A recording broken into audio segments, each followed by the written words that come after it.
Welcome to episode 1 of the Red 5 podcast. I am your host, Richard, aka Merczateer. Today we will be accompanied by a fellow streamer, also my friend, Josh. Please welcome him to the podcast. So we're going to get right into it, guys and gals, because Red 5 is standing by. Red 11 standing by. Red 5 standing by. Lock air spoils in attack position. What's up, guys? This is the Red 5 podcast, and we are standing by with Josh Hatchett. And we're going to be doing a little bit of an interview today and a little bit of fuckery. So here we go. Excellent. So I did send you the list, and the first topic that we guys are going to be talking about is Josh is a streamer, as you'll hear in the intro, and so am I. But he also does YouTube, games, videos, and all that stuff. So, Josh, what really got you started in streaming and making videos? Like, what really made you want to do it?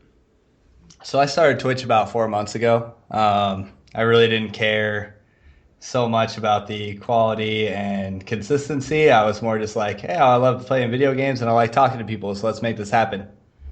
It wasn't until I started watching Markiplier back in the day.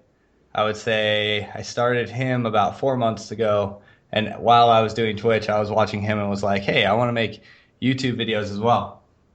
So I kind of started doing those both at the same time. Markiplier was so inspiring. He was just a really funny guy, and he seemed to make a lot of people happy, and that's what I wanted to do. So 2 months while into Twitch, I converted over to YouTube gaming and kind of haven't looked back since. I just recently hit 100 subscribers today, actually, so this is kind of a memorable occasion. And I've been making videos ever since. Right on. You know, I kind of have a similar story. I mean, I started a little bit longer than you, but I also had to take that huge break due to moving. So we've probably realistically been more in the game about a similar length of time. But, you know, I got all hyped up about it because I would watch Rhino Crunch's videos, which I think I had sent you his channel the other day. Yeah.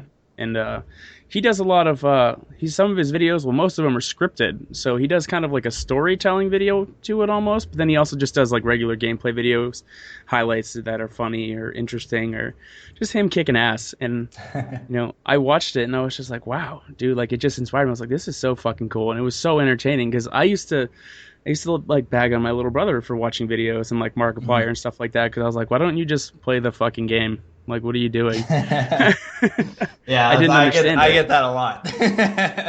But then I started to get into it a little bit, and I was like, you know what? I like this. I'm gonna do it. So I just one day I was like, I just told some friends and some people at work. I was like, yeah, I'm just gonna start streaming. And I just started playing DayZ one day, and you know what? It actually, like, my first stream went really well. I had a lot of people. Nice. And then I was just like, fuck it. And it was just so low quality back then, too. I had a terrible mic. I was always mouth breathing. All you would just hear would be like... It was horrendous. But, I mean, obviously, you know, I am incredibly anal about the quality of the stream now as opposed to then. Not that really, I mean... You could have the best stream in the world, but if you are the most dull personality ever, like, no, who really wants to fucking watch you? Because I know I don't. Yeah, exactly. I'm that way too. Like, I've gotten pretty anal about my streams, but realistically, that's not why people watch us. So, if they wanted high quality, they would just watch a movie or something. Absolutely. But yeah, we were a little worried about you when you were on that small hiatus. I was like, "What are you doing? Where are you? Are you coming back? Are you dying?" No, like where I moved to was back with my father, and the internet here is so bad. Like, Netflix would buffer for minutes just to be able to watch like a TV show or a movie. Like, it was that bad.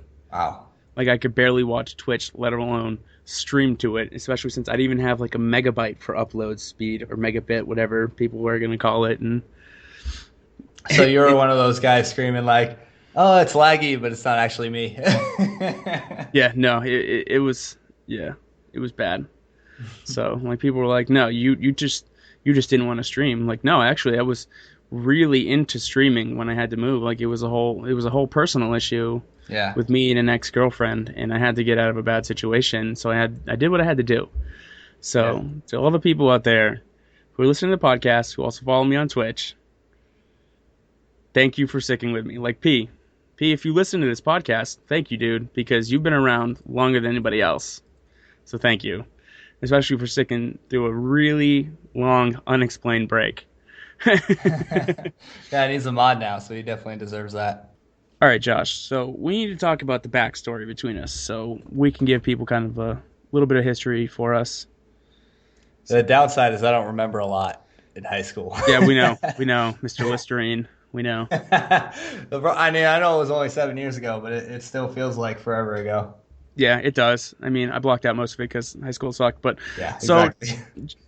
Josh and I went to high school together, and we weren't what you would call friendly with one another in any sense of the word. I mean, we weren't violent towards each other. We weren't attacking each other. We weren't like going and like spreading rumors about one another. We just didn't click, so we didn't associate. Yeah, the problem was that we both had friends that we were really, really close to, and they just happened to be friends with Richie and I. So that was the difficulty, was we didn't get along, but we got along with the people that we knew. It's weird that we never thought that we might get along because of the friends that we associated ourselves with. Yeah, no shit. I don't know. I think we would have gotten along better back then had certain incidents not unfolded. You know what I mean? Yeah. Things probably would have gone better. I think so. Probably would have, but we'll see. I mean, you could say that with all of high school, though.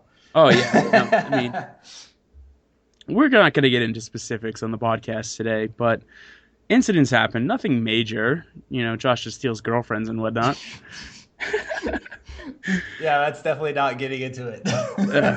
You know, just little things like that. It's Let's nothing just big. say mistakes were made and we turned out for the best. Yeah, it's for the best. Me and Josh are, we're friends now, I like to think. Yeah.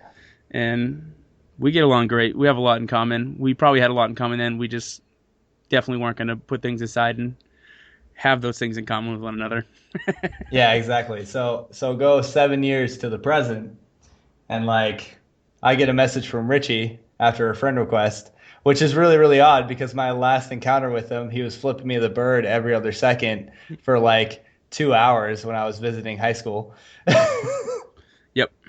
So I was like, I told my wife, I was like, so you remember Richie? And she was like, oh yeah, didn't you guys like hate each other? And I was like, yeah. So he sent me a friend request, and like, I feel like I should accept it because I'm doing all this YouTube stuff and I'm trying to spread the word to everybody. Like, I feel like this could be a fresh start.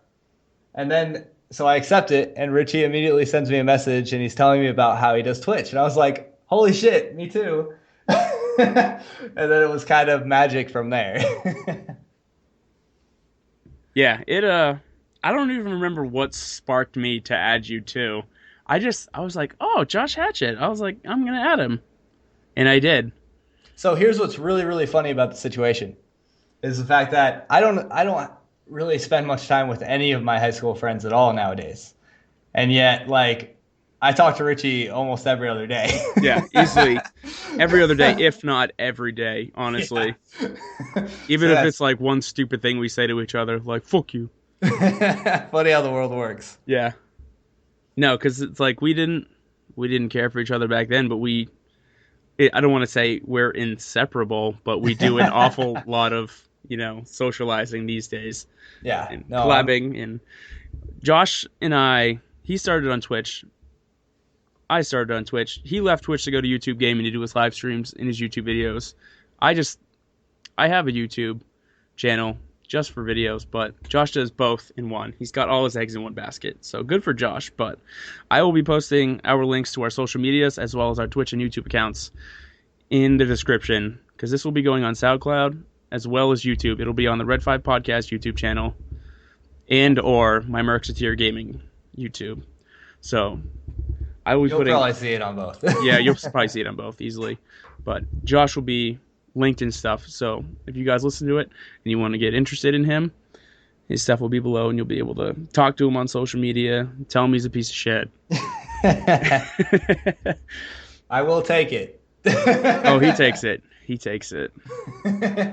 So yeah, that was a little bit of a background. So Josh didn't like me. I didn't really like him, to say the Yeah, as I'm least. not proud of the things that occurred, I am glad of the turnout. That's for sure. Yeah, no. I mean, if I had to give Josh one nickname, because there's just one nickname between two of the more major incidents that happened between he and I, it would be Listerine, because that was the all-time douchiest thing. So you can ask him personally about that. Yeah, if you want to know about that, maybe I will make a highlight video of the stream that he and I did last night.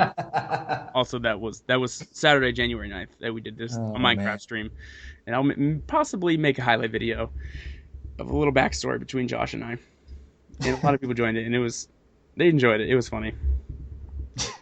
That's awesome. So, moving on. Your first memories of gaming, like what really got you into gaming? Like what, it doesn't necessarily have to be like your first game that you played, but like what are your first memories of gaming? Like, were you watching somebody else play, or did you have a console when you were younger? So it's funny. Somebody recently asked me this question. That kind of is what sparked it. If you asked me that like out of the blue, it'd probably take me forever to remember. But I do remember now. So little bit of backstory. My brother and I were never ever close during my childhood.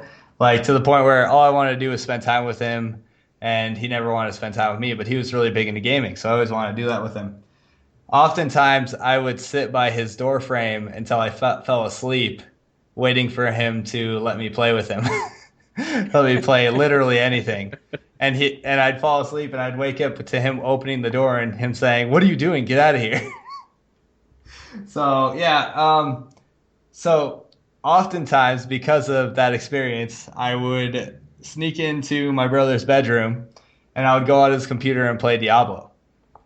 And he would get so mad at me because he would like I would run away, but oftentimes I would leave I would leave like Diablo on. And this is the original Diablo, so we're talking like 6 or 7. I think it was 1997 that came out. So that was my very, very first gaming experience, and I'll tell you, the nightmares. The nightmares that I experienced as a child from playing that game were like, I still remember those better than I remember my childhood. Because, man, that game, you play it now, it's all pixely and silly, but during that time, honestly, I think the sound score and the monster sounds of Diablo, the original Diablo, are still just as good as any horror that you would listen to nowadays. It's pretty amazing. So that was my first experience. What was yours? Yeah, I can say this, and I'll say it in front of the whole world, so all you motherfuckers can judge me. I've never played Diablo 1, 2, or the new third one. Never played them. It's not that I don't like them. I was never put in a situation where I could play them or had friends that did play them. Mm. And like I was really into RuneScape, and that's very similar to how Diablo functioned and ran as a Totally. game. So I was like, everyone's like, yeah, you probably love it. I'm like, yeah, but I'm like super obsessed with RuneScape. But my first memories of gaming, I've been gaming, I don't know, I can probably say I was probably 3 or 4 when I started, as sad as that is. But Oh, it wow. actually, yeah, it's been a really long time. I really love games, but Awesome. my grandmother had a Nintendo, like the original Nintendo, the awesome blow on the cartridge, jam it in there, hope it works, Nintendo. And she used to play with me whenever I would go and visit my grandmother. We'd play like Super Mario Brothers or just the original Mario, things like that. I never really played any other games on the Nintendo until we got one like a couple years later in my household. Mm-hmm. But other than that, that was probably my first. My second, kind of around the same time, if not the same time, was my dad had a computer and he was into gaming. Yeah. And this is back of the day when you had little joystick controllers that were really terrible. And he had TIE Fighter. It was a Star Wars game, TIE Fighter. And I specifically remember to play the game, you had to put in like the strangest code in the beginning. It was like Yoda. And you had to put in these codes to play. Oh, man. So I specifically remember that, as well as 2 other games. Doom and Duke Nukem. That was my childhood right there. Nice. was Mario, Doom, Duke Nukem. Yeah, I would say And Duke Nukem is up there for me too. That game was yeah, so good back in the day. like I just remember specifically from Duke Nukem peeing in the urinals Yep. and giving money to the girls, and also kicking the little pig cops, the little cops that were pigs. So you could kick them, you could kick them to Yep. death, and I used to kick them. Do you remember the stadium with the giant head? Yep, I Oh do, my I god. do. That's, dude, I can't even think of the amount of times I fought that thing. That was such good times. Great game, great game. I would play it now. Honestly, I Oh, would me play it too. now easily. Totally. I And think there's also, ooh, a HD remake version of it oh wow, I'd play that. on Steam. And also, I almost forgot another very important one was the original Wolfenstein. I never played Wolfenstein. And yeah, we're talking the original Wolfenstein came on a floppy disk. You installed it off the floppy disk game. Like this is how old school we're talking. We're talking floppy disk Jeez. games. Oh man. And Josh and I aren't that old. Josh is what? You're 26, I'm 25. 25. I just turned 24 last week. So we're a quarter of a century old. We're not that old at all. Yeah, but then you go to talk to people that are like 10 and they don't even know how to put a cartridge in an N64. Yeah, they don't even know what a floppy disk is. And like I didn't think the generation gap was going to be that high. It never was. Cuz like I remember the people that were playing N64 jumping to PlayStation, which was literally I think like a few years gap. They weren't that different from each other. Like as far as the experience goes. It's really weird how much things have changed. I think kids these days are just focusing on so many other things compared to how we used to be when we were just like, oh my god, games Yeah. for the very first time. Well, they're like, dude, like every fucking 9-year-old has a iPhone. Yeah, Like they got Twitter accounts and Xbox Live. Like, dude, oh my god, I didn't have Xbox Live till 2007. That was my Yeah, first experience with console gaming online. Was 2007. First game I played online was Call of Duty 4. Call of Duty 4 is my jam. There is nobody who can beat me on Call of Duty 4, and I will stand by that. If you're listening and you think you can beat me on Call of Duty 4, motherfucker, come see me. dude. When I was a kid, like my friend gave me a PlayStation 1. Like I had never actually bought a console for myself until PlayStation 2 era. It was all like my brother's PC when I could. When I could, yeah. Yeah, because the first console we ever owned in the house was the NES, the Nintendo, the original. Mm-hmm. And then the next one was actually the N64 a couple years later. And my specific memories from that are like 120% Ocarina of Time, Yeah, just all yeah. day. I mean, Super Mario Brothers 64, that sort of thing, Project Dark, those kind of games, and various other ones. But like, I just specifically just remember Epona, the Ocarina, just Ocarina of Time, just to the max. That's just what I remember. Fishing. So I beat Ocarina of Time last year on the 3DS, and I can't believe how well that game's held up. Like, Oh my it's god, still it's so such an good. incredible game. It's so amazing. Freaking Water Temple. I feel like those games are harder than games now. I feel like most old games are harder than games now, Yeah, especially easily. especially Sega. Yeah, Like, because I've done almost every single Call of Duty on the highest difficulty mode, which is Veteran, yeah, and I can honestly say I've probably never beat Super Mario in its yeah, entirety. exactly. And then with Sega, you got Aladdin, Lion King, Zombies Ate My Neighbors. Those games are so challenging. Yeah, Sonic the Hedgehog, games like that, Yeah, just ridiculous. absolutely. So, was Diablo the first game you actually remember playing, or did you play anything before that? So it depends. I'm trying to remember which came first because at one point I did have a Game Boy. Oh yeah, And I had Yeah, original Game Boys, Game forgot about I had those. I had a Game Boy Color, not the original. I had a Game Boy Color, and I was playing tons of Pokemon and Mario Tennis. Mario Tennis. Dude, Mario Tennis is my jam. I don't think I ever played Mario Tennis, but I definitely played Pokemon to the max. Like I have a 3DS now, and I have Pokemon Y. Mario So- Tennis is really interesting because it has this progressionary system. It's not just like pick a tournament. Like you're a character in this storyline. It's literally an RPG based around tennis, and the end boss is Mario. It's freaking amazing.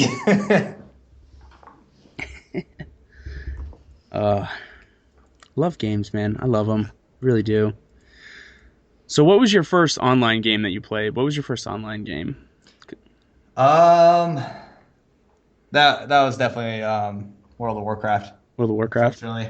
Yeah, So I it was can either honestly World of say. Warcraft or Tabula Rasa. Let me check that. Oh yeah, Tabula Rasa. I remember. Tabula Rasa. So do you want to ask me what my first MMO was, or my first good MMO was? No. Because the answer behind that is Tabula Rasa. I remember that game. I played it for a little bit. Also, anyone that says that World of Warcraft Vanilla is the best version of it, you are fooling yourself.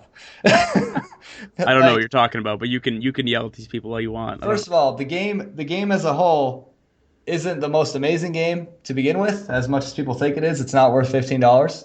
And if it is, the vanilla version is not the game that was worth $15. It's the one that they've improved over 7 freaking years. Okay, rant over. Rant over. So Anyway, so I'd rather talk about Tabula Rasa. I remember Game that is game. absolutely incredible. I guess Richard Garriott went into space, and because he couldn't micromanage the game, he decided to shut it down, which is absolutely ridiculous, but it was his choice. It was his game. That being said, it's one of the best MMOs I've ever played, and I've played tons and tons and tons of MMOs nowadays, and still, to me, nothing comes close to it. I especially love the when you could take over territories, and it was like really, really organic world where if you didn't take over this territory, the aliens could come down and take it over, and that was their space. Like you couldn't buy anything from that area, you couldn't do anything in that area unless you all rallied together to for one cause to take out those enemies and reclaim that area. It's really, really cool. I had totally forgot about that game until you just brought it up, to be honest with you. I totally spaced that. It was a great game. It really was. I think that's the only game where I had easily like 6 max level characters. So my first online game was, and this is going to be comical. This is comical. It's funny. We'll just say my second one was RuneScape. Yeah.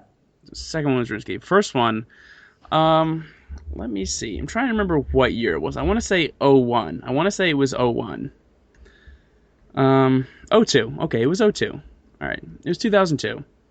And I would have been 10 years old when this game came out. I was 10 years old when this game came out, if not 11. So this game was The Sims Online. Yes. And that was my first experience online because I love The Sims. Like if you don't like The Sims, like if you're one of those people who's like I hate The Sims is stupid, I want nothing to do with you. I got nothing for you. I don't want you in my life. I love The Sims. It's got to be at least an aspect of The Sims that you enjoy. Like I even know. if you don't like the game as a whole, like my wife plays Sims like crazy. She doesn't actually play the game. She just enjoys building tons and tons of houses. Yeah, I mean, there's things that you just like about it. Like, Yeah. they're great games. They're great games. I don't care what anybody says. The Sims are Absolutely. great. Sims are great. Do each of them, to each their own, have their own flaws? Yes, absolutely. But that's with any game. If you can tell me one game that has absolutely no flaws, you're a drug addict. Yeah, unless you're playing My Little Pony Friendship is Magic the game. That game has no flaws. None whatsoever. Never played it, but even I know that. Just fucking me. So yeah, it was The Sims Online. And it was literally just that. It was The Sims Online. And I'm going to toot my own horn here. Because I was actually famous in The Sims Online. No shit of a lie. I was famous on The Sims Online. There was like a social hierarchy in Sims Online. There was. And I was at the hierarchy. And I was 10, but I told them I was older. They didn't know any better. But yeah, I lied. I said I was older, but just about every fucking kid does that these days. But yeah, so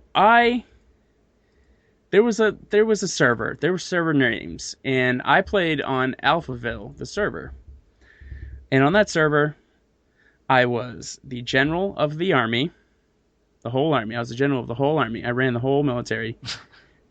And this is all pretend shit. Like, there was no real military. Like, we came together and, like, there was, if you know online gaming, you know what a griefer is. The military in The Sims Online would attack griefers. Nice. That's how we rolled. We would attack griefers and stuff like that and fellow militaries. And the way you did that was you would get your Sims angry at one another and you could fight. And whoever had the most strength skill would win the fight. So that's how we would fight. They would fight, and whoever won, you would basically fight until one of the people was exhausted and they would pass out on the ground. And then we would be like, oh, we won, blah, blah, blah, yay. Like, it was corny, it was stupid, but it was fun. And that's what really matters. Leave it to Richie to turn a social interaction into a militia. That's awesome, though. It was. And then my second job was even better. It was even better. After I stopped the whole military thing, I just put an end to it. I just didn't do it.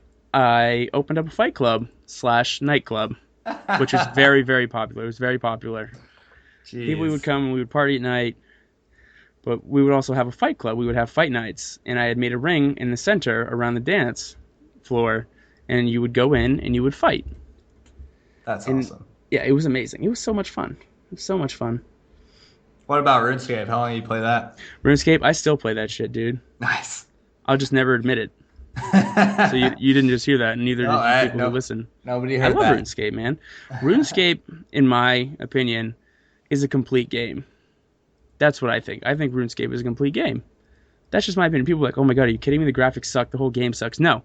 If you think of it from an actual game developer standpoint, RuneScape is a complete game. It's literally got everything you could want. It really does. It's got everything. Like, you can customize your character's looks.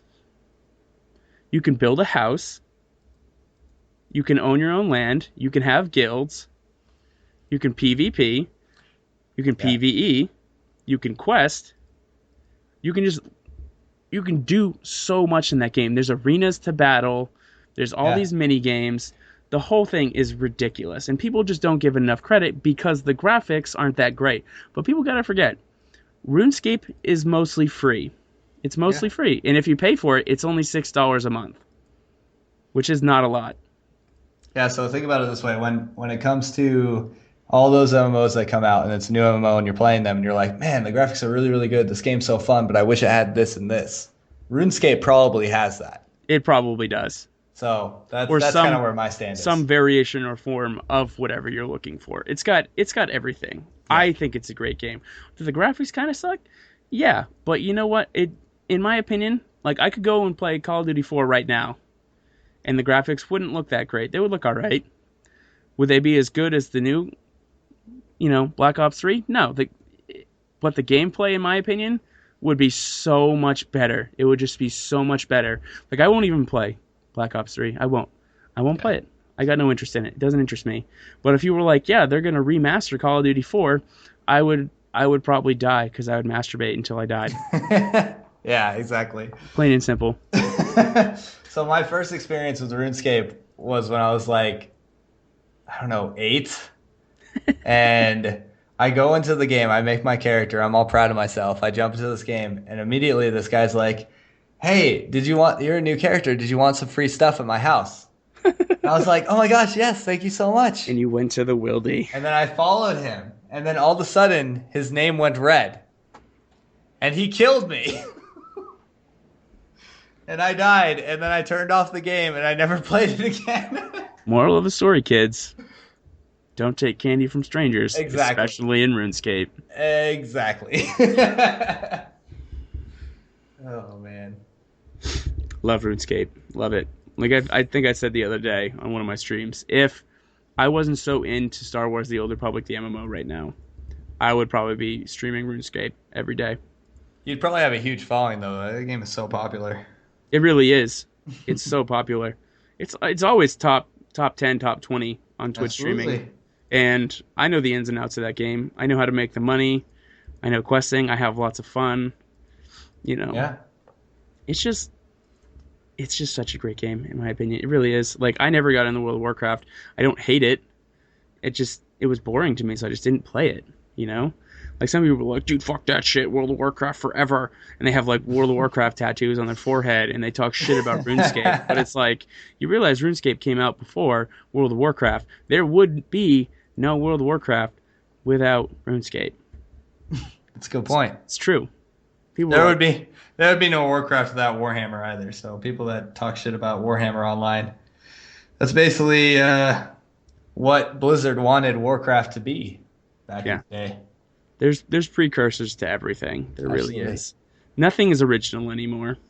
Mm-mm. And people are just going to have to get over that. Except this podcast. Which Tell is your friends.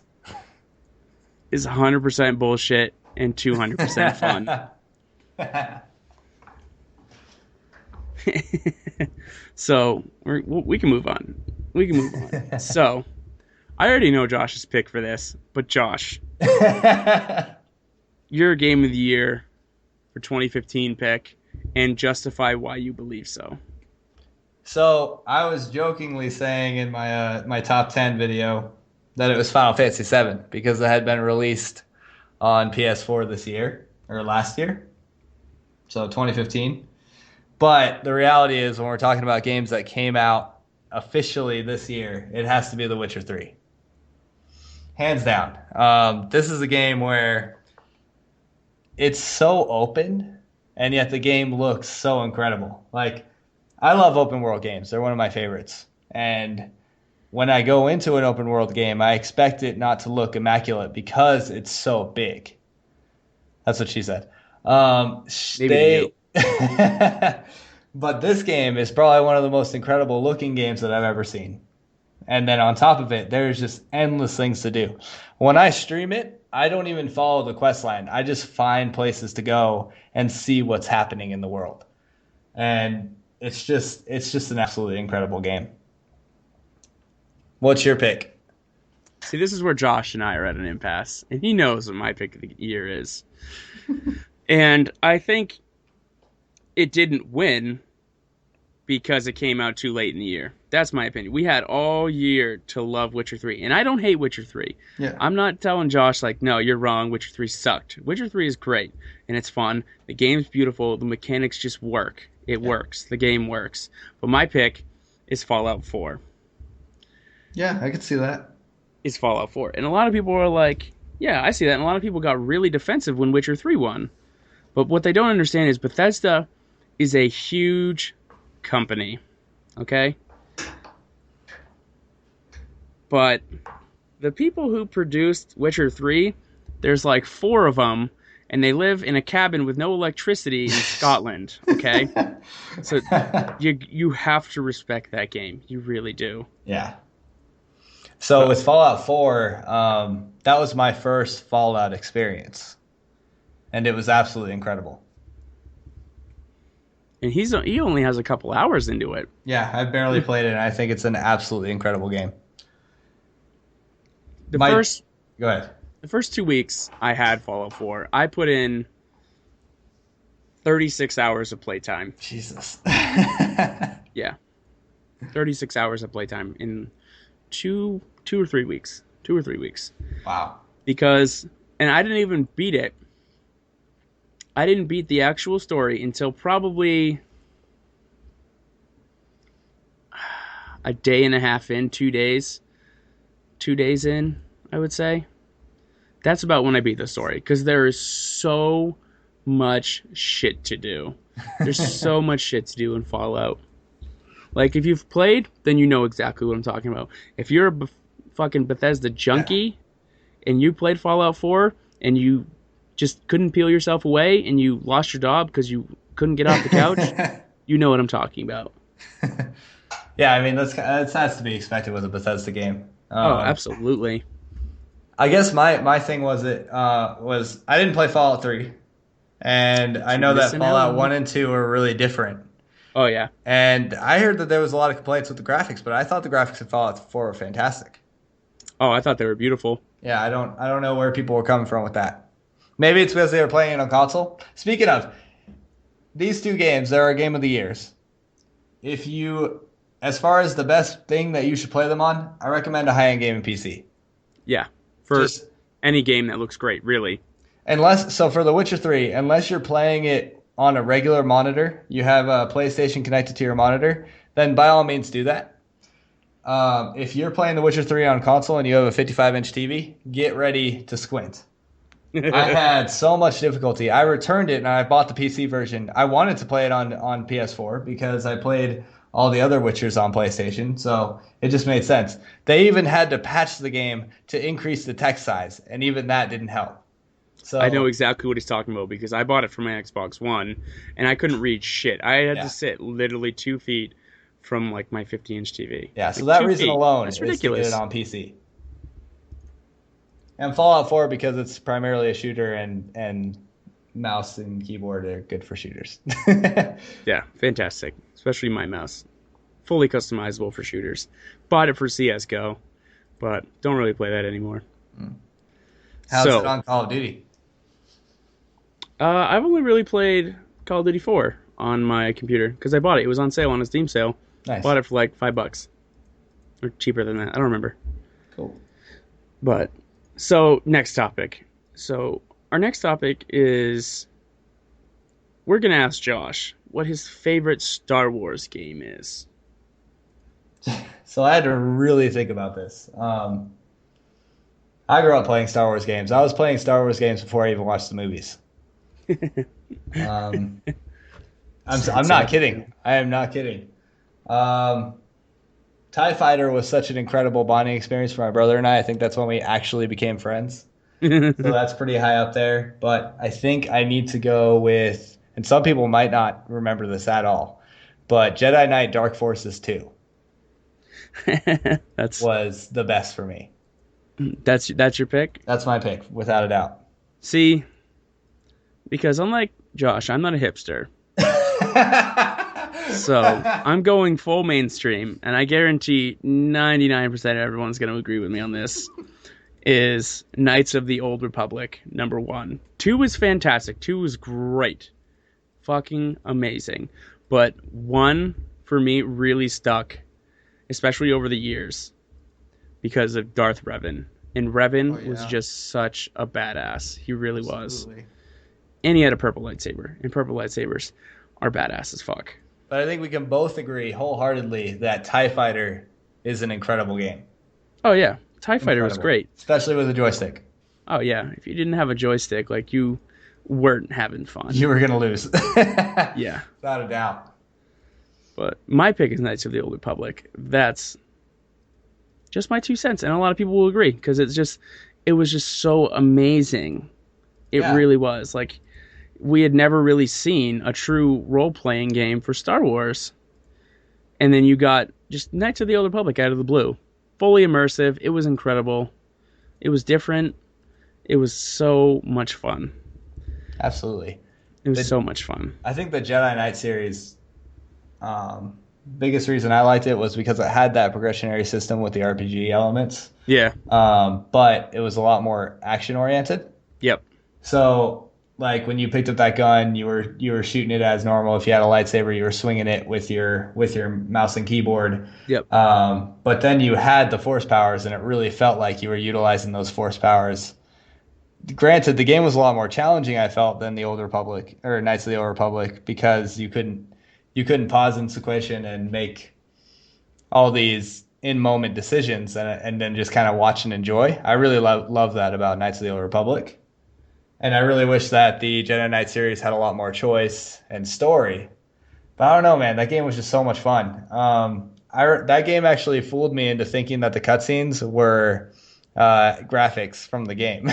Like, I didn't know that they were real people, like just bad actors just in front of a green screen, basically. It's really bad stuff. It's so bad. It was so bad, but I love it. Yeah, my first introduction to that series was with I had told you this before. Was with Ben Wood. Oh yeah. And Ben and I would play it at his dad's house on his I believe it was the original Xbox that we played it on. We would play 2-player, we'd battle. We just had so much fun. Yeah. especially with Jedi Academy multiplayer on that. The multiplayer on that still exists since Steam brought it up. It's on their Yep. servers, and people play it like crazy. Oh, it's just so much fun. Seriously. It's just hack and slash, shoot 'em up, just have fun, I was enjoy really hoping yourself. that new game they announced was going to be my favorite. What's it called? The new Star Wars game that was announced during E3 from LucasArts. You talking about Star Wars 1313? Yeah, I was hoping that was going to be a big one, but unfortunately, it kind of got left by the wayside. It sounds like. Well, they shut it down. They kicked it in the ass. Disney did when they took over Lucas's estates Yeah. when they bought Star Wars. But I guess there was a recent press release. Don't quote me on this, but they said that 1313 was too good to throw away, and that gave a lot of fans hope. And for people who don't know, Star Wars 1313 was supposed to be a Boba Fett game. And for all you who know me, Boba Fett is my favorite Star Wars character. Yeah. So I was unbelievably excited for this game. Because And the then they previous announced... Boba Fett game was great. You mean the For Jango Fett GameCube? one? Oh, Jango Fett. Yeah, that's what it was. Yeah, that one was fun. That was That was great. fun. But this one was supposed to be just off the wall. It was supposed to be just so great and amazing. The graphics looked incredible. And then they nipped it in the bud. And it was done. So that really depressed a lot of people. And then they closed the whole expanded universe, which really kind of butthurt some people. Butthurt me Yeah. a little bit. It did, because I own a lot of Star Wars books. And my knowledge of the expanded universe is incredibly vast. Yeah. So for them to just be like, oh, all this stuff is just Legends now. It's Legends. That's what they refer to it as. It's no longer the expanded universe. It's the Legends universe. Seriously though, Boba Fett, with the fan base that Boba Fett has, he really deserves more than getting pushed in the back and flying into the Sarlacc pit. Oh, yeah. It's freaking Well, ridiculous. this is why if people like me, I read, back in the 90s, these books came out. They were called the Star Wars Bounty Hunter series. And book one was called Mandalorian Armor. And it's about Dengar, the fellow bounty hunter, who's also actually in the movies. He's unlisted as a named character, but he's in the movies. And he actually helped get Boba Fett out of the Sarlacc pit and brought him back to health. And that it basically tells you the story of how Boba Fett got out of the Sarlacc pit, how he got back to health, and then the expanded universe just carried him on from there. Like he did things, and he was in books, and he had his own books. And when I was in middle school, a book series came out about Boba Fett. It was the Boba Fett series, Huh. and it was the young adult book series, I guess they called it. But it was about Boba Fett between his father dying, Jango Fett, in episode 2, and what happened between that and episode 3. So it gave you a little bit of a backstory of what Boba Fett kind of did, how he, I guess, you survived, because he was very young. He was like 10-ish. We'll say 10-ish when his father died. Abandoned on Geonosis by himself. Jeez. Father's dead. And it kind of just tells you, it starts there. And they're like, this is what happens. This is where he goes. That's pretty cool. Yeah, they should really bring that to fruition. Oh, absolutely. Which is, Do you But think they he'll be did in Rogue One? no, he's not going to be in Rogue One. At Okay. least I don't think so. But he is confirmed for, don't remember the year exactly, but there's going to be 3 anthology films. 1 is going to be Rogue One. 2 is apparently going to be the Kenobi film, which I just found out.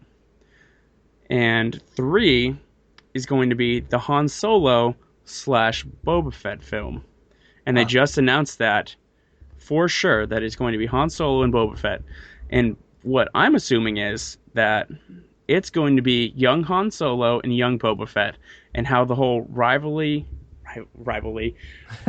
between the two and the disdain came about of why Boba Fett cannot stand him and Han Solo can't stand Boba Fett. Which, in the expanded universe, was covered. You knew what happened. But since that's all nixed, now they got to rewrite it. So now we're going to find out what's really going on. So it's going to be good. I'm looking really forward to it. So now I just got to wait like 4 years. So we kind of segued into the thoughts on the Star Wars movies. Yeah, so that was our next thing, was thoughts on the new Star Wars movie. And we'll let Josh go. What were your thoughts, Josh? Well, I went into those movies thinking if it's better than the prequels, I will be really happy. And I would go as far, and I'll probably get a lot of hate for this, but I would go as far that it's better than any Star Wars movie I've ever seen. Well, I'm gonna hate you just for that. Yeah, just exactly. That's what I figure. I listed as number 2. Number 2. That's still pretty high up there. Yeah, no, it's definitely it's number 2 in my book, while Empire is number 1. That's probably most people's list. Empire 1, Force Awakens 2. Yeah. Empire is number 1 in my book because it is the first appearance of Boba Fett. That's pretty good. That's a good reason. Great reason. And it's just the whole movie. The plot line is incredible. Think about it. It's my favorite too. Yeah, most Star Wars movies, or just most movies in general, have an happy ending, but not Empire Strikes Back. Empire Strikes Back, and if you haven't seen it, I'm going to spoil it for you. If you haven't seen it, I don't want to be your friend. So, Luke finds out Vader's his father. Vader cuts off Luke's hand, and that's how the movie ends. That's not a happy fucking ending. No. If you think that's a happy ending, you are sadistic and fucked up. Yeah, I think you're totally right about that. They make it look all nice because they're looking out into the space horizon, and they have the like it's all this like everything's great, but dude, that's the beginning. It's really not great. Like that's basically shit is about to hit the fan at the end of that movie. Oh yeah, it's a huge. As far as cliffhangers go, that's insane. Yeah. That's insane. You gotta think the movie ends. You find out Vader is Luke's father. He cuts his fucking son's hand off. Luke loses his lightsaber, aka his father's lightsaber, and then it ends with him getting a new hand. Yeah. So then you're like, oh shit, well now what's gonna happen? Because now he doesn't have a lightsaber and he's missing his fucking hand and Vader's his dad. Like, what's gonna happen? You're like, oh, that was a good movie. Wait a minute. Wait a minute. Like what's gonna happen next? That's not a happy ending. That's not a happy ending. No. You know what's a happy ending? Definitely not Return of the Jedi. That's also not a happy ending. This is how it would have been a happy ending. Vader kills the Emperor, saves his son, converts back to the light side. They start a whole Jedi Academy, and they live happily ever after. Is that what happened? Definitely not. Well, I mean, Revenge of the Sith isn't a happy ending either. The Jedi Order gets dominated. Oh, dominated would be. Yoda has to go into isolation, and so does Ben. And the kids are spread out. It's like, oh, we're screwed again. But I mean, I think that was the point of George Lucas, is he wanted it all to be reflective and whatnot. But we all know that by now. Yeah, because that's why Jar Jar Binks is the Sith Lord. Jar Jar Binks is a douchebag. Because let's be honest, life is not a happy ending. Everyone dies. That's not a happy ending. It makes the people around you sad. You can't really be sad, but it is depressing when you know you're going to die. So life doesn't end happy, and neither does Empire Strikes Back. I'd go as far as the 7th one is probably the happiest ending of them all, other than maybe. Yeah, 6? I mean it's maybe. Number 1 has a happy ending. Yeah, that's true, but that was the kids' version of Star Wars. Yeah, I mean, if you think about it, none of the Star Wars really true, except Phantom Menace has a happy ending. Phantom Menace has a happy ending. The rest of them, like 2, kind of, not really though. Yeah, I can see that. But the rest of them, if you think about it, like A New Hope ends. Luke is now lost. He doesn't have Ben Kenobi. Is the only family he knew of at the time is now dead, murdered by stormtroopers. Yeah. So now he's in a foreign place with foreign people. I mean, yeah, they eliminated the Death Star, but from Luke's standpoint, it's kind of a whole new thing. It's kind of depressing. A lot of sad shit happened. So, how many years is the gap between 3 and 4? 3 and 4. I believe it's 15 or a little bit longer than that. Just wondering, because Uncle Owen and Aunt Beru just seem really, really old. No, I think compared to their counterparts. I think it's 19 years, 19 or 20. Okay, that makes a little more sense. They might have changed it from the expanded universe numbers, so now I don't know. But the Star Wars Rebels show takes place like 15 years or something. So a little bit before A New Hope, but way after Revenge of the Sith. Oh, yeah, it may just be the pure hype talking, but yeah, I've waited. I don't even count the recent Star Wars movies as what we've been waiting for. So really, we've been waiting, what, 20 years? 20? That's how you how long had it has it count. been? Sorry, I think I'm retarded. 83. Eight? No. Sorry.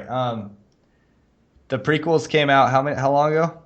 The first one came out in 99, 99. I think. 99. Okay, so from 99 to 2015, that's how long we've been waiting for this movie, I feel like. But if you think about it, like 1, 2, and 3, kind of crappy, but parts you could tolerate. Oh, Like, totally. I could tolerate Attack of the Clones simply because Jango Fett and Boba Fett.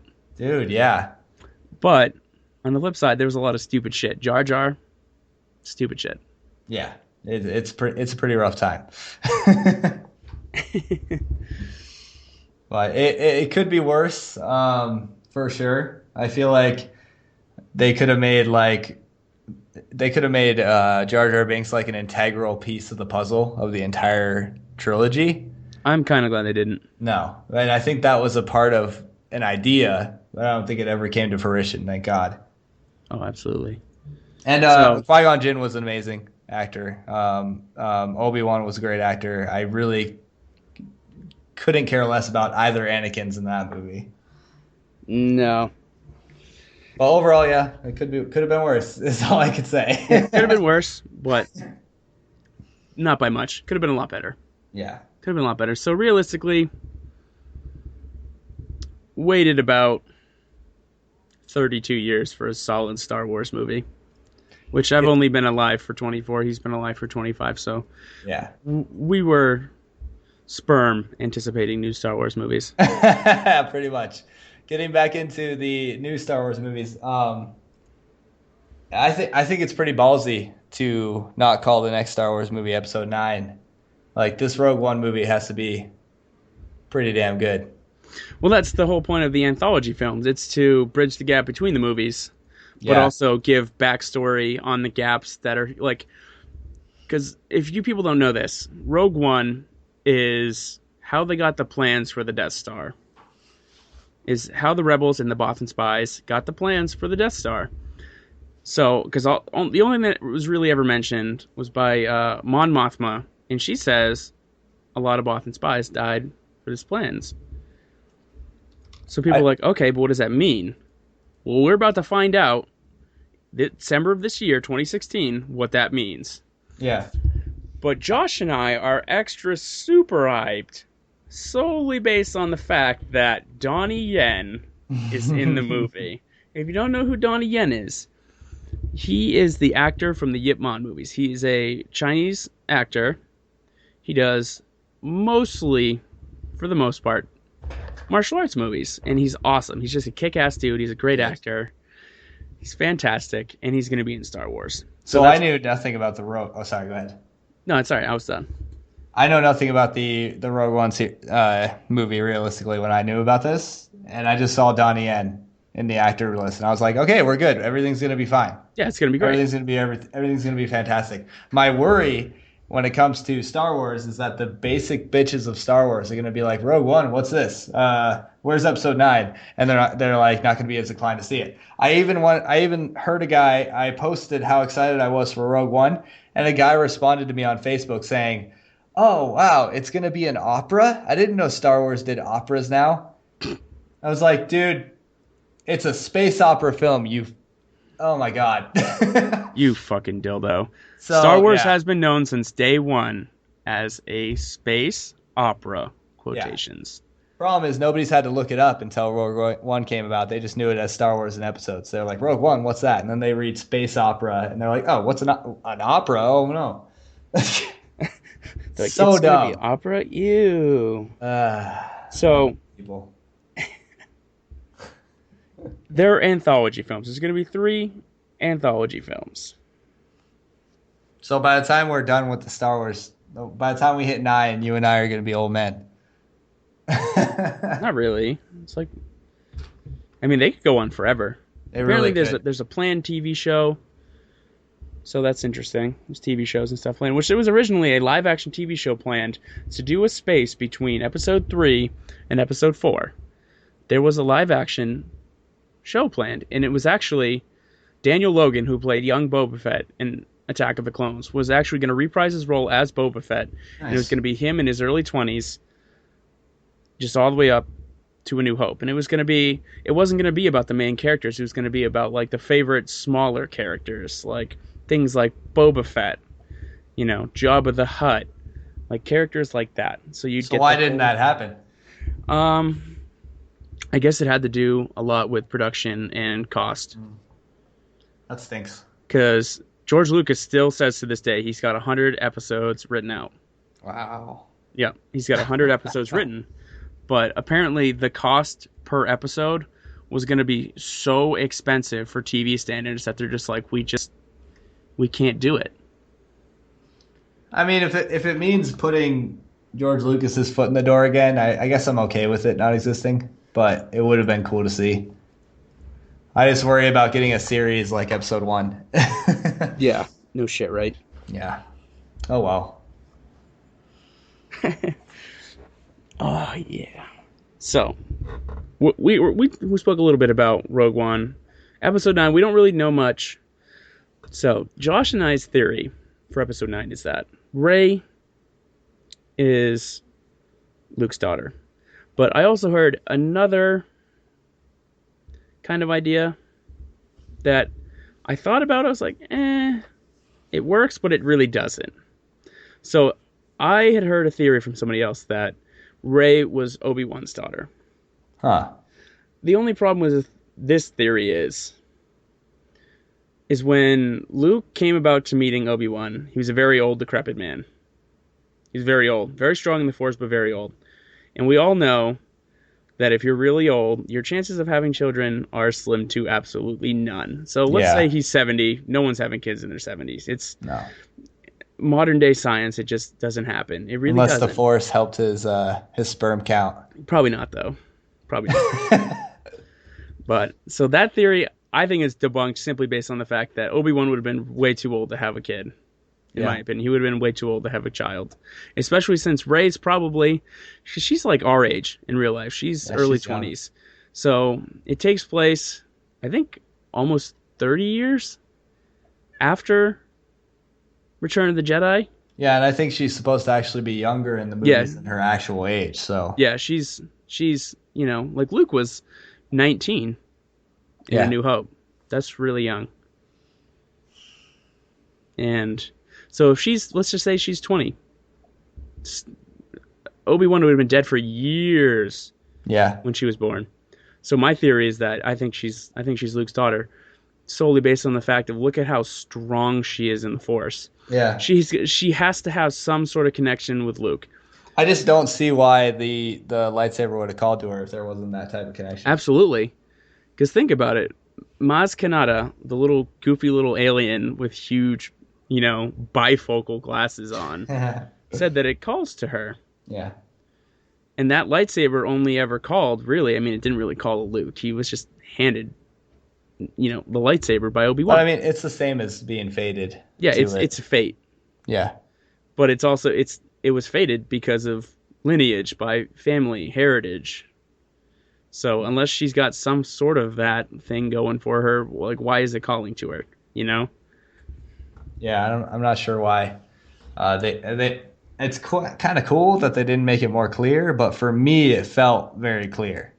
Like the way in which Luke looked at Rey when she arrived, the hug between Leia and Rey looked was just very, very emotional. And then the lightsaber calling out to her. And I don't know. I'm sure there are other hints that they threw about. Maybe it's to throw us off. I don't know because it's not official. But so I kind of have a theory. Yeah. I think that Rey is Kylo Ren, aka Ben Solo's cousin. Mm-hmm. And what I believe is that it's Luke's daughter, and that she's so powerful. Kylo Ren threw a fit because he wanted to be powerful. He wants to be strong, and he couldn't handle the fact that she was so powerful and so strong because he worked so hard and wanted it so bad, but she had it. Because we see that attitude from him in the movie. We see that attitude that he has. Absolutely. And now I want to go watch the movie again. Yeah, absolutely. I want to see it for a third time. I've already seen it 3 times. Yeah. Yeah, I could definitely see that. And I think that he blew a gasket and fucking lost his shit and killed everyone because he was jealous and he was angry and he wanted it, which we saw that same very similar attitude from Anakin. It's, like a Skywalker attitude almost. But it kind of skips generations almost. So if Kylo is older than Rey, which I think he is, Yeah. he's Skywalker lineage, but it would have hit him and skipped over and not gone to her. So that's why I think she was trained at the academy and she was suppressed so she doesn't remember it, because all of a sudden these huge force powers just came out of her. Just bursted out. Yeah. And it's like there's really no explanation. Like, she could force trick people. Like, it would have been different if, like there was a scene like in A New Hope where Obi-Wan's like, these are not the droids you're looking for. And she's like, oh, she'd never really seen anybody force trick somebody. So it's like, where did she get that from? How did she know? Just felt it. And she then just like did it. Knew her rumors and whatnot. Like the legends and the fables. Like, I'm sure she was told that as a child, but there was no reason for her to believe that she could do it. Yeah. Yeah, that's awesome. That's my theory. And it's got holes in it. It's probably not true, but it'll be something very similar to that. Like, I called it months ago. You can ask my friend Brian. I called it months ago. Kylo Ren was the son of Han Solo and Leia and was going to kill Han Solo. I called it. Yeah. I called it months. I did. I called it. I knew it was going to happen. And everyone's like, what? I'm like, I knew it was going to happen. I didn't know how it was going to happen, when it was going to happen, why it was going to happen. I just knew that it was going to. And it did. And I was right. It was just so easy for me to just see it and understand Star Wars in its entirety like I do, and be like, this is probably what's going to happen. And then meanwhile, people are like, oh, Luke's going to be evil. He's going to be the I new know, Sith all Lord these and all this bullshit. ridiculous things. My big thing is, I think people's reasoning behind that was that I guess that was George Lucas's intent in the past, is he wanted Luke to be evil, but they decided not to do that. I think just because it was a singular thought in George Lucas's mind, that J.J. Abrams wasn't going to let that happen. Yeah. Like, he went so far from the prequels as humanly possible. It's amazing. Well, the evil Luke came from Mark Hamill. A lot of people don't know. Oh, that. it did? It Oh, did. wow. He wanted it. He wanted Luke to go evil. That's interesting. I didn't know And that. they were like, no, why would you want that? And I mean, Mark Hamill, in my opinion, is a very complicated guy. Oh, if you yeah. watch his interviews, he's very different. Very different. He's a different guy. He's so cool, though. He's cool. I follow him on Twitter. He's great. Yeah. He's always tweeting hilarious things. And he just, overall, just seems like a great guy. Well, I mean, he, after his car crash, which nearly killed him, he had every reason to be a lot more off than he currently is. So, Oh, yeah. I can't tell you how much I appreciate that guy for his Joker and for his Luke Skywalker. Yeah, his Joker almost killed him. A lot of people don't know that. His Joker put such a damage on his throat, he had to have surgery to fix it. Wow. Yeah, because it damaged him. That's why he had a lapse in time where he wasn't the Joker, because he started the animated series in '92 as the Joker. And he did that for a very long time. He did it through video games, various cartoons, animated movies, that sort of thing. That's amazing. And it almost took his voice. So Well, you think about the amount of passion that guy puts into his art. Oh yeah, and it's just people were like, "Oh, what did Mark Hamill even do? He did nothing after Star Wars." It's like, no, he did plenty. Yeah. Trust me, Batman the Animated Series, the cartoon, is fucking amazing. It is absolutely amazing. It is amazing. That's my number one exposure to Batman, was that animated series. Yeah, because that came out the year I was born. That was our childhood, dude. Like, that show was our childhood. It was always on. It's amazing. It was always on. But we are nearing an hour. Sorry about that. So we will ask Josh one last question, and we'll cut it short. We didn't get to everything we wanted to today, but we're going to have to close out because we're almost an hour. We don't want to bore people. We don't want to talk too much. But, so, final question. We have to cut off 2 more after this, but this will be the final question. We got about a minute and a half left. Your favorite character in Star Wars. We already know what mine is, Boba Fett. Who is your favorite character? It can be anybody. It doesn't even have to be... It could be Kyle Katarn from Jedi Academy. It could be anybody. So I'll say for the movie, it was definitely Rey. Right. Rey she was just such an organic character. Like, she felt so natural, and she was just so cool. Like, I wasn't expecting so many people to be amazing actors during that movie. So that kind of threw me off. It took a while for me to decide who my favorite character was, but she was definitely up there because it was just so cool to see like a female protagonist wielding a lightsaber, being a badass that wasn't a side character Jedi. So I No. absolutely loved her in the movies. Everything else, Ahsoka Tano in the animated series. Oh, she's amazing. I love the way she wields her lightsaber. I like that she's kind of like the kinder variation of Anakin. Like she has a lot of Anakin in her, but she's not like a douchebag. Yeah, she's very adventurous. She's Yeah. excitable, but she's not like a arrogant, very Yeah. cocky Anakin. Like he's not portrayed like that in the Clone Wars show though. He's very cool She's in the not. show. Yeah, I agree with that. In the movie, he is a whiny bitch. Yeah. So But- she's amazing. And then she's in Rebels too, isn't she? Yep. You Yeah, gotta watch that's it, man. really, really cool. I need to watch that for You sure. have to. The show is incredible. I thought it was going to be childish and stupid. I watched it. I couldn't stop watching it. That's awesome. Who's your favorite character? From the movie, Yeah, let's go with the movies first. from the new movie, I'm picking Kylo Ren. I thought as a character, he was so developed, but he's also very underrated. And I can argue against people on him. Like I had posted the thing to Twitter about people calling him a little bitch. Yeah, yeah. Okay, let's just talk about the guy who screams traitor, right? Screams traitor and then gets shot by a bowcaster and goes flipping backwards into a wall, flipping backwards through the air. The same bowcaster that shot Kylo Ren in the fucking abdomen, okay? And then he had a lightsaber fight and was wounded during the fight and was angry and was bleeding all over the place and was punching himself in the wound. Okay? Like, he is Anakin without the whiny bitchiness. Like, people were complaining because he would throw temper tantrums. Like, that is the dark side. They are angry. They are, they're just cloaked and they're hidden. But then he just has these bursts of emotions. Oh yeah. Like, you just don't, it's unexpected. The dark side is just angry and unexpected. You don't know what you're going to get. Like, think about it. The dark side comes in all different shapes and colors.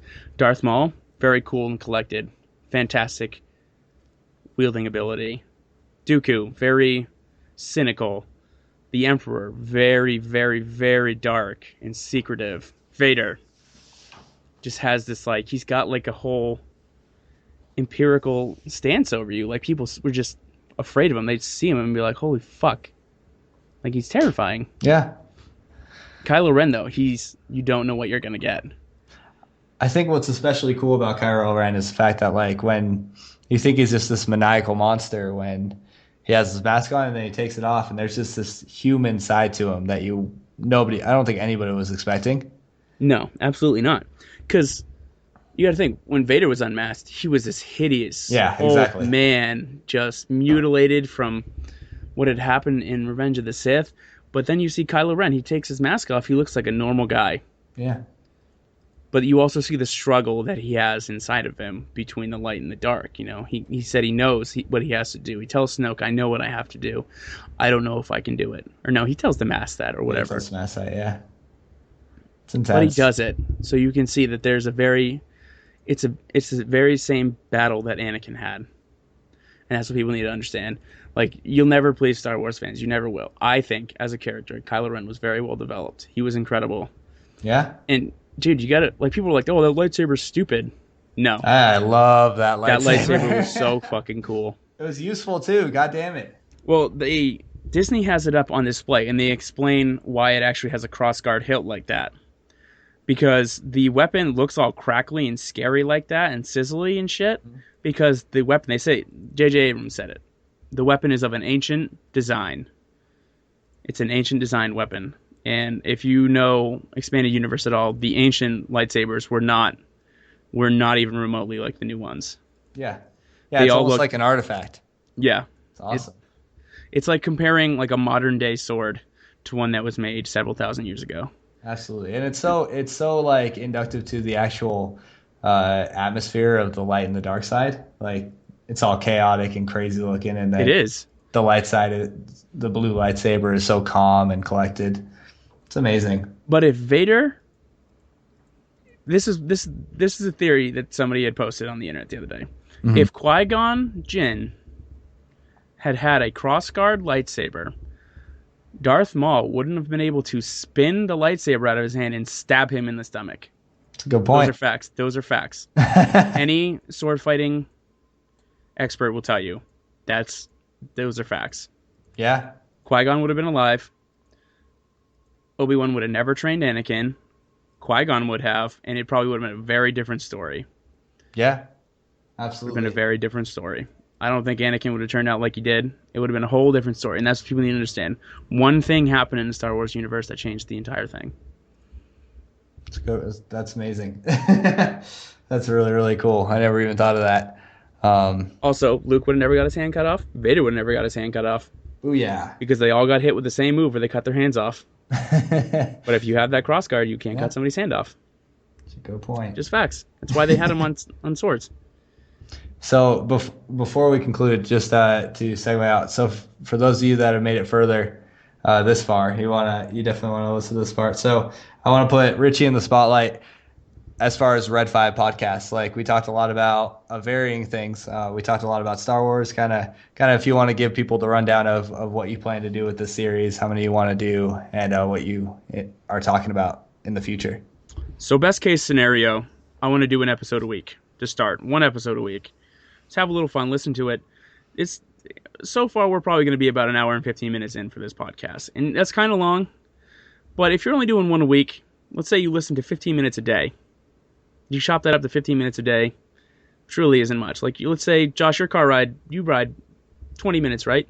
Yeah. Backwards and forwards to work. So he could listen to 15 minutes a day on his car ride. And it would be done. So you don't have to listen to it in one sitting. If you enjoy it and listen to it in one sitting, let me know. If you love it, just let me know, because I'll keep it up.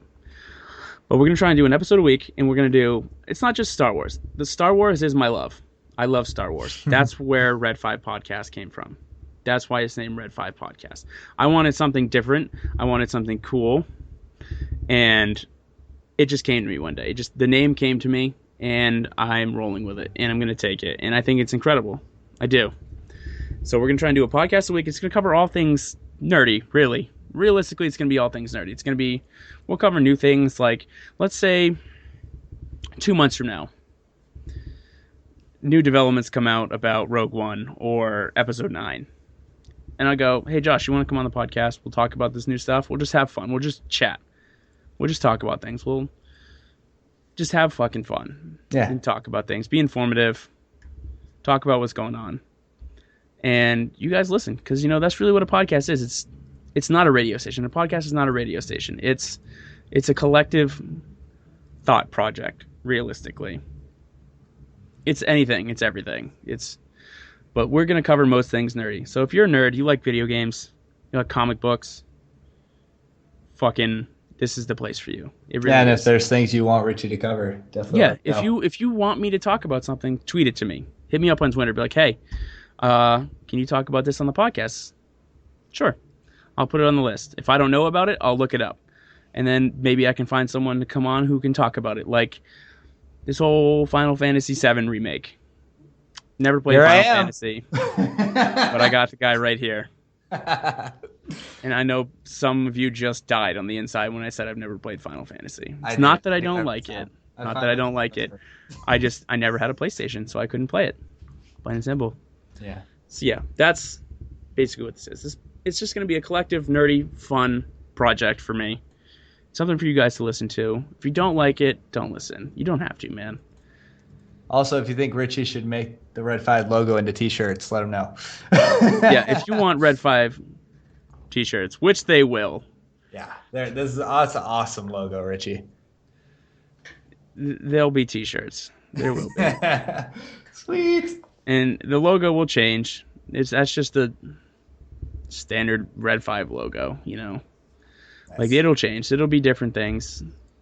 There will be t-shirts, I'm just trying to have fun. And I want you guys along for the ride to have fun. Yeah. So that's it, guys. You heard us. You heard our voices. You heard our bullshit. Tell us what you guys think. Tweet to me. Facebook me. I will put all the links to social media for both Josh and I in our projects. And let me know what you guys think. If you like Josh, give him a follow on his YouTube channel. Give him a follow on Twitter. Let him know you heard him on the podcast. Tell him he's got to come back or he can fuck off. It's all good. But thank you guys for tuning in if you did. And I hope you enjoyed it. Josh, you got anything you want to say? Oh, just thank you guys. Thank you so much for having me on. Yeah, absolutely, dude. I just, we've been spending so much time together. I just figured you would be good for episode 1. Yeah, I mean, if for as long as you need people, I'm definitely here. Yeah, I mean, I had fun today. Yeah, me too. It was great, just shooting the shit, But, all right, guys, thank you so much. Links will be below or in the description section. We will be putting this on SoundCloud as well as YouTube and maybe other sites. I don't really know. I know there's podcasting sites, so could just be those 2 for now, though. But thank you guys for tuning in. We will see you on the Red 5 podcast next time.